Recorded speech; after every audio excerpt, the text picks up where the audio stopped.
11 сентябр президенти ҷумҳурии Тоҷикистон пешвои миллат муҳтарам Эмомалӣ Раҳмон дар идомаи сафари корӣ дар ноҳияи Ховалинг осорхонаи таърихии асри сангро мавриди истифода қарор дода, ҳамзамон бо корҳои ҳафриётии бостоншиносон дар мавзеи таърихии Кулдара шинос шуданд.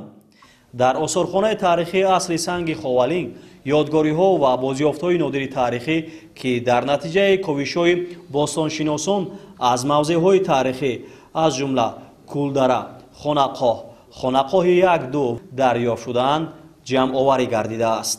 зимни шиносоӣ ба пешвои миллат муҳтарам Эмомалӣ Раҳмон иттилоъ дода шуд ки ёдгориҳои осорхонаи мазкур бозгӯй аз се давраи таърихӣ асри санг, асрҳои миёнаи барвақт ва миёнаи охир мебошад.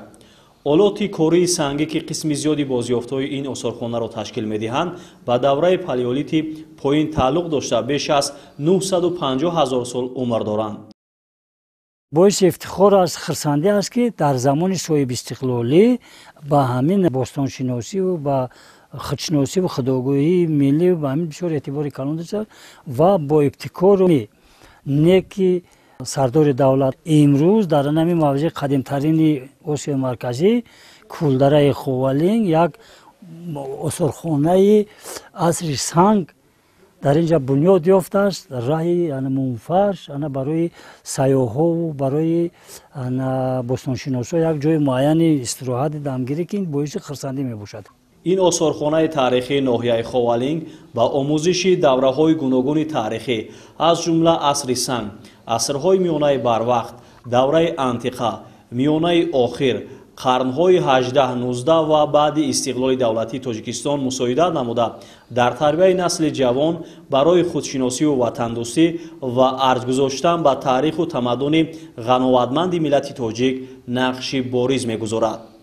бо ташаббуси пешвои миллат муҳтарам Эмомалӣ Раҳмон мо олимони ҷавон дар давраи истиқлолият бо дастовардҳои нав ноил гардидем. ин дастовардҳое ки мо аз ҷануби Тоҷикистон бевосита аз ноҳияи Ховалинг аз ёдгориҳои асри санг ба даст омада ва инчунин ин бозёфтҳоро мо дар осорхонаи асри санги Кулдара дар як гӯшае қарор додем ва дар болонависи он дарҷ намудем ки дастовардҳои бостоншиносони давраи истиқлол. ба иттилои таърихшиносон кашофи ёдгориҳои мазкур бостоншиноси шинохтаи Тоҷикистон Вадим Ранов буда дар натиҷаи ковишҳои бостоншиносии ӯ бештар аз 1000 ёдгории ҷангиву шикорӣ ва рӯзгордории аввалин одамон пайдо гардидааст ки аз санги сангобии навъи галка сохта шудааст. пас аз шиносоӣ бо осорхонаи таърихии асри санги Ховалинг, сарвари давлат муҳтарам Эмомалӣ Раҳмон аз ҷараёни корҳои ҳафриётии бостоншиносон дар мавзеи таърихии Кулдара ки каме дуртар аз осорхона ҷойгир мебошад, боздид намуданд. зимни боздид аз ҷараёни корҳои ҳафриётии бостоншиносон иттилоъ дода шуд ки Кулдараи Ховалинг қадимтарин гӯшаи Осиёи марказӣ ба шумор рафта, дар ин мавзеъ бошишгоҳҳои замони асри санг палеолити поин ёфта шудааст. соли 1981 тасодуфан як бозёфте дар Кулдара ба даст омад ки давраи палеолити поёни асри санг дарак медод ва дар ин ҷо ковишҳоро оғоз намуданд. дар соли 1981 то 1984 бошишгоҳи қадимтарини инсон дар Осиёи марказӣ ба даст омаданд, пайдо шуданд. ёдгориҳои бозёфтшудаи мавзеи таърихии Кулдара аз он гувоҳӣ медиҳанд ки ҳанӯз 1 миллион сол пеш дар ин ҷо одамони қадима Homo erectus-о умр ба сар мебурданд.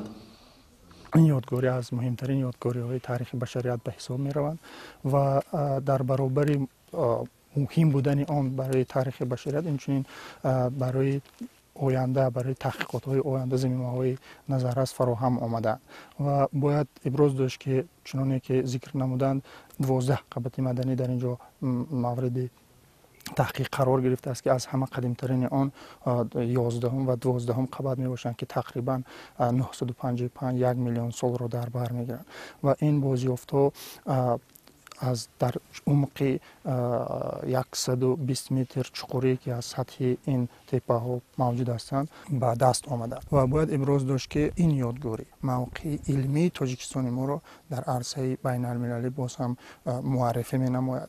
آموزش موضوعهای تاریخی حدود جمهوری مخصوصاً آثار دوره عصر سنگ در زمان صاحب استقلالی وسعت تازه پیدا نمود. محض با تشبس‌های فرهنگ دوستانه و دوراندیشانه پرزیدنت جمهوری تاجیکستان پیشوای ملت محترم امامعلی رحمان موضوعهای تاریخی کشور ما با جلب باستانشناسان داخلی و خارجی مورد آموزش و احیا قرار داده شد. نگاره و یادگاری‌های بازیافت شده این مسیر گواهی آن است که تاجیکان ملتی کهن‌بنیاد بوده تاریخ پرغناوت دارند.